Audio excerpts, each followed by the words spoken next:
Salut, c'est Baptiste. Aujourd'hui, je vais te faire part d'une expérience qui m'a aidé à comprendre pourquoi les inégalités en fait sont inévitables.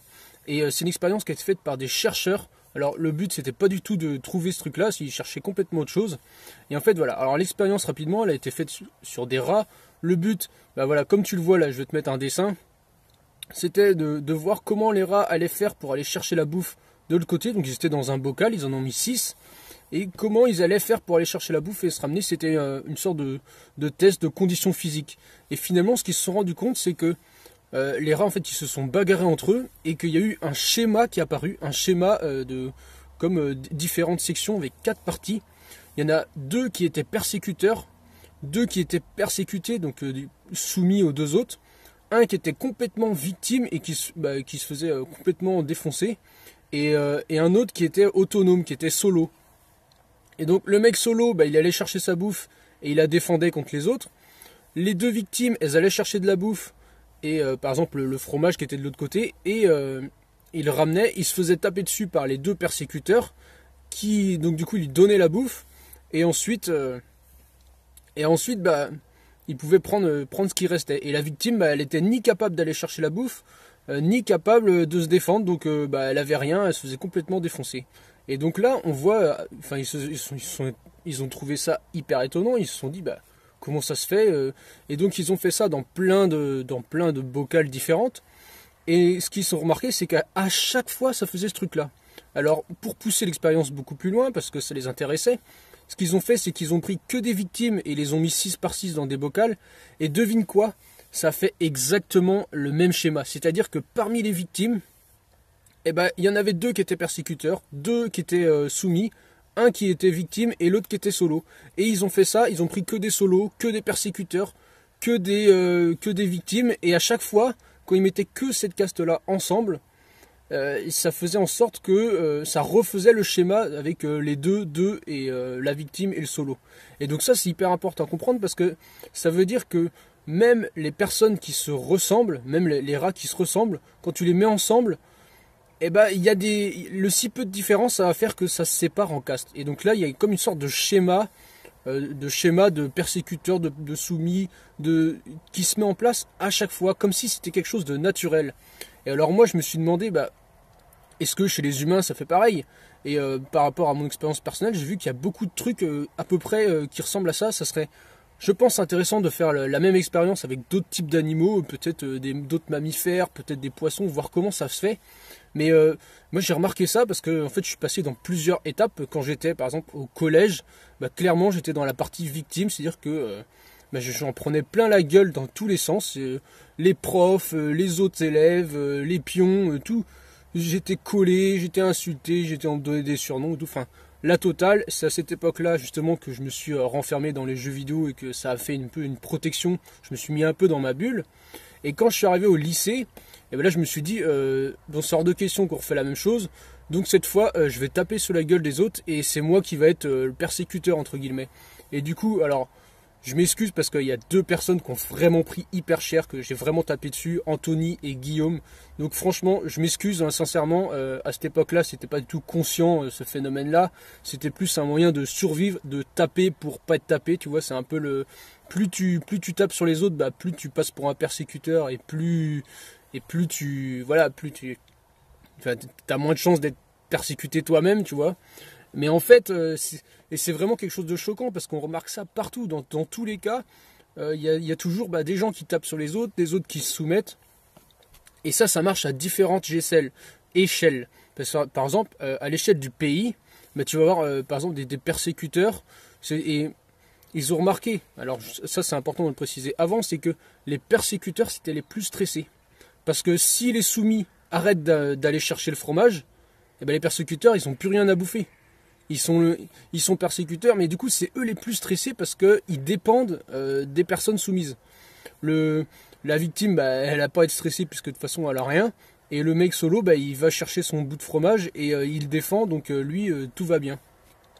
Et donc en fait, par exemple, on va voir au niveau du pays, tu vas voir les élus. Les élus, typiquement, s'il n'y a personne qui vote pour eux, bah ils n'existent pas. Donc ils sont obligés de persécuter entre guillemets, mais par exemple faire peur, dire voilà il y a des migrants qui vont arriver voter pour moi parce qu'on va virer les migrants, l'autre il y a le méchant capitaliste, faut se défendre donc votez pour moi on va se défendre, l'autre bah il y a ceci, l'autre bah il y a cela, et regardez lui il triche et bah moi regarde moi je triche pas et je vais les punir tout ça. Et donc ils sont tous là en train d'avoir peur et d'essayer de faire peur aux gens pour que les gens votent pour eux. Et il y a des indépendants, bah, par exemple, qui vont... bah, en fait, ils s'occupent pas de la politique, un peu comme moi. Enfin, tu sais, j'essaye de... Bah, voilà, je donne ni ma voix, ni rien du tout. Et ils se démerdent entre eux, j'ai pas besoin d'eux, en fait. C'est pas eux qui décident. Et puis, t'as les victimes, bah, eux qui subissent de tout. Par exemple, ceux qui n'ont pas le droit de vote et qui sont quand même dans le pays, bah, eux, ils décident de rien du tout. Ils se font taper dessus par tout le monde. Et donc tu vois, ça marche à différentes échelles. Ça marche aussi au niveau des entreprises. Par exemple, quelqu'un, bah, typiquement quelqu'un qui va voter et tout, qui est à l'échelle du pays, qui fait partie des, par exemple, des victimes, pas des victimes, des soumis, qui va voter machin. Et ben, à l'échelle de l'entreprise, par exemple, il va y avoir un directeur. Et donc cette même personne-là, quand tu la changes de bocal, tu la mets dans le bocal de l'entreprise. Et ben, il y en a qui vont être directeurs et qui vont taper sur les ouvriers. Il y en a un qui va être plus ou moins indépendant, qui va... tu sais, souvent c'est le mec qui est un peu dans les ateliers, qui bouine à tout, qui répare des trucs. On sait pas trop ce qu'il fait, mais on l'emmerde pas, il fait son truc. Et puis tu as les victimes, bah, c'est tout ce qui est intérimaire, stagiaire, ou des fois t'as un zinzin dans l'équipe qui est pas... Un mec qui est pas trop... voilà, qui est pas trop honnête, qui est un peu simplet, quoi. Et puis bah, ceux-là, ils prennent hyper cher parce que bah, tout le monde leur tape dessus. Mais le problème, c'est que, par exemple, tu vois, les directeurs, eh ben, s'il n'y a pas d'ouvriers pour aller chercher, pour produire les trucs et pour ramener l'argent, eh ben, le directeur, il a rien, si tu veux. Donc, il est obligé de persécuter l'ouvrier pour que l'ouvrier aille lui chercher son bout de fromage et ramène le truc et fasse tourner le système. Alors ça c'est c'est quand même c'est quand même fou de voir ça, de remarquer ça. Et il y a un autre truc que j'ai remarqué, par exemple, ça marche aussi, je veux dire, à l'échelle plus grande, par exemple à l'échelle mondiale, tu vas voir des grandes entreprises qui dirigent un peu les pays et que en fait qui font pression sur les pays, qui font du lobbyisme, qui font des trucs comme ça pour que les pays ramènent du pognon, créent de la richesse pour ces entreprises-là. Et en fait donc t'as certains pays qui sont indépendants, genre la Suisse ou je sais plus comment, l'Islande je crois, tu sais, une île qui est un peu plus haut là, de l'Europe là, où ils essayent, tu vois, de moins être dépendants de ces trucs-là. L'Australie qui a viré le McDo, l'Australie ils ont carrément viré le McDo, ils ont dit interdit le McDo, donc tu vois ils refusent, ils disent bah nous on n'a pas besoin de McDo, on donne pas on laisse pas partir notre argent dans des boîtes comme ça.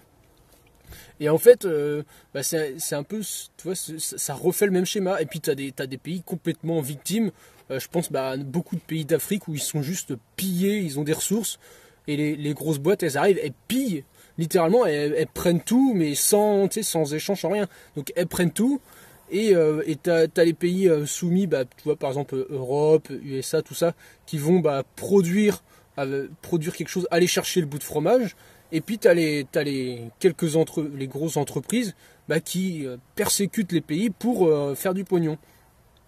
Et puis ça marche aussi encore à une échelle plus petite. Par exemple, tu vas voir les ouvriers, ils vont être les ouvriers d'entreprise. Tu vois, le mec, il est là, il bosse, il est un peu victime de son chef ou de son directeur. Mais quand il rentre chez lui, ça y est, c'est un autre bocal, c'est lui le boss, il va battre sa femme ou il va taper ses enfants ou il va, tu sais, ou pas forcément jusque là, mais tu vois qu'il va peut-être être agressif ou parce que dans ce bocal-là, ça change, il devient agresseur. Et donc ça pose plein de problèmes. Mais il y a deux solutions pour résoudre ce truc-là, d'après moi. Alors, il y a une solution qui est individuelle, je vais t'en parler tout de suite, et une solution qui peut être collective. Alors, la solution individuelle, c'est d'essayer de faire partie, tu vois, de trouver un bocal dans lequel tu peux être le mec solo, l'indépendant, parce qu'en fait c'est ça qui est le plus amusant, d'un point de vue joueur, tu as envie de t'amuser, tout ça, le plus marrant, c'est pas d'être persécuteur parce que tu vas être stressé si l'autre te ramène pas ton bout de fromage. Si t'es victime, si tu te fais taper par tout le monde, donc c'est pourri. Et si t'es soumis, tu vas chercher le bout de fromage et on t'en prend la moitié ou plus. Donc tu sais, c'est pas super amusant. Par contre, si tu es solo, si tu vas chercher toi-même ton truc et tu le défends corps et âme, et donc ça, c'est la manière vraiment la plus amusante de faire. Donc faut trouver un bocal ou une expérience où toi, tu peux être cette personne-là solo, qui tant qu'à faire de toute manière, il y a ce schéma-là qui va se mettre en place. Donc autant avoir la place la plus amusante. Et donc c'est un peu ce que je fais, c'est que moi je vais chercher juste ce qu'il me faut, je prends juste le petit bout de fromage qui me sert à me nourrir, comme ça quand je rentre, hop, je mange mon truc, et plus personne, j'ai plus rien à me voler, j'ai que dalle, donc comme ça on m'emmerde pas. Et c'est pas de ramener un gros bout pour enfiler la moitié à je sais pas qui. Et il y a une autre solution qui serait alors collective, mais beaucoup plus compliquée à mettre en place. Bah, ça serait que le bout de fromage, au lieu de le mettre à l'autre bout du bassin et qu'il y en a qui aillent le chercher et tout, eh ben on le met en plein milieu, comme ça tout le monde a du fromage et il n'y a pas besoin de se taper dessus. Alors là, comment on peut faire un truc pareil? Bah ça c'est une solution qu'il faut trouver. Tu vois. Alors il y a des trucs qui ont été essayés, genre par exemple l'économie du don où tout le monde se donne, machin. Mais donc là ça rentre pas trop dans le truc. Mais imaginons par exemple que tout le monde ait sa ration de fromage. Et ben t'as plus besoin de taper sur les autres. Et ça correspondrait au concept, tu sais, de revenu minimum. Mais tu sais, un truc qui serait donné, mais sans exiger rien en retour, tu vois. Et par contre, ceux qui voudraient avoir plus de fromage, tu vois, chacun a sa part, tac, tac, tac. Ça fait un peu communisme en affaire, mais chacun a sa part. Et celui qui veut s'amuser pour en avoir plus, à passer sous le tunnel et aller chercher plus de l'autre côté, pourquoi pas. Mais tout le monde peut vivre, même la victime qui a pas les moyens d'aller chercher, elle peut vivre. Et comme ça, tout le monde peut vivre. Donc ça serait le revenu universel, c'est ça le mot. C'est ça le mot. Imaginons que tout le monde a un revenu de base, un revenu universel. Et ben t'as plus besoin d'avoir des persécuteurs qui vont essayer de prendre le truc à l'autre. Tout le monde a ce qu'il lui faut. Et à la limite, bah, si t'en veux plus, tu y vas le chercher. Mais il n'y a pas. Et comme ça, les persécuteurs, ils seraient moins stressés. Les soumis, bah, ils n'auraient pas besoin de se soumettre puisque ils auront déjà leur part. Les indépendants, bah, à la limite, c'est eux les plus malheureux parce que bah, si, ils pourront toujours s'amuser à aller chercher plus de l'autre côté. Et les victimes, elles seront largement gagnantes puisque avant elles avaient rien, elles se faisaient défoncer et là elles auraient au moins leur part. Donc ça serait vachement plus juste et ça permettrait de contrer cette espèce de schéma qui se met tout le temps en place, de schéma social, de schéma inégalitaire finalement, parce que dans tous les cas, c'est un truc qui se met inégalitaire, il y a des plus forts, des plus faibles, et de contrer ce truc-là en mettant tout le monde d'accord, quoi. Ça serait vraiment, je pense, pour moi, je pense que ça peut être une bonne solution. Là, on voit carrément plus rien là. La nuit tombe, je suis désolé. Et de toute façon, je crois que j'ai dit à peu près tout ce que je voulais. J'espère que ça t'aura inspiré, que ça t'aura donné des idées. Peut-être ça va t'amener d'autres réflexions. Si ça te fait réagir, que tu as besoin tu sens que tu as des idées qui germent et tout, envoie tout en commentaire. Moi, ça va m'aider à avoir d'autres idées, à faire d'autres choses. Et puis, ça peut peut-être inspirer d'autres personnes. Si jamais tu penses que ça peut intéresser quelqu'un, cette idée-là, partage avec lui la vidéo. Comme ça, vous pourrez en discuter après et tout.